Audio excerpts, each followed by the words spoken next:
Okay, let's unpack this. When you hear New York, uh, your mind probably jumps straight to the city, right? Totally. The lights, the hustle, the famous landmarks. It's this huge global image. But this stack of sources we're digging into today, they make it pretty clear that New York State is, well, way more than just the five boroughs. Absolutely. And that's kind of our mission in this deep dive, isn't it? To get beyond that familiar picture. Yeah, using these articles and notes to sort of pull out the key stuff. The essential insights, really, about the state's history. It's surprisingly varied geography. And what makes it such a symbol? The sources hit hard on this idea of opportunity, but also contrasts, big contrasts. Right. Understanding those layers feels important. The sources, they take us way back, before streets even. To the native nations, yeah, like the Iroquois Confederacy, they shaped the land first. Huge influence. Definitely. Then, the Dutch arrive, early 1600s, Yeah. New Amsterdam.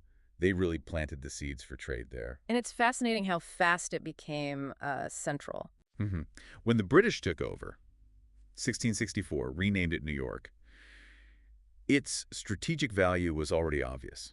And the sources really stress this. New York wasn't just involved in the American Revolution. No, it was like a main stage. Mm. Key battles, intense debates, stuff that really forged the new nation happened right there. And here's something really interesting from the sources. The U.S., when it first started, its heartbeat was right here. Yeah, the very first capital, New York City, Washington's inauguration, Wall Street, 1789. Just think about that for a second. The financial center and the political birthplace kind of all at once. That duality, even back then, it sets everything up. The sources show New York quickly becoming this powerful magnet opportunity. Millions pouring through Ellis Island looking for that new life. But opportunity wasn't only in the city. You had places like Buffalo, Rochester, Right, industrial hubs growing fast, powered by canals, new ideas. showing different kinds of ambition, across the whole state. So the picture we get from the sources is New York State was just fundamental to America growing up, to its identity. Exactly. Now, okay, NYC is its own world.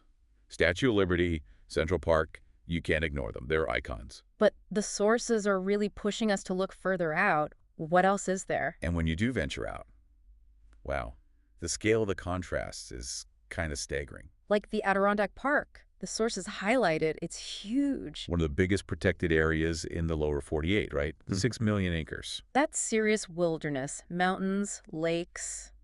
Just a completely different planet from, say, Manhattan. Or you take the Finger Lakes region. Beautiful area, those deep glacial lakes. And the sources mention its wine industry specifically. It's not just scenic. It's known for, like, world-class Rieslings. Yeah. So you have this rural beauty mixed with sophisticated craft. That's a great contrast right there. Rural agriculture and, fancy wine. Then go further west, Niagara Falls, Yeah. just raw, immense natural power. Draws millions, a total natural wonder, standing against, the cities people built. And the Hudson Valley gets mentioned too. Layers of history there, Revolutionary War sites, grand old estates. But also, like, a modern food scene, arts.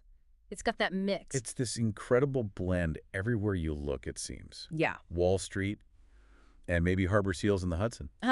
Yeah. Or Broadway's glare, and then just a few hours away, you're on a trail in an ancient forest. Historic battlefields near, I don't know, cutting-edge galleries. You could feel that intense city buzz and the quiet of a mountain peak almost in the same day. The sources really lean into that duality.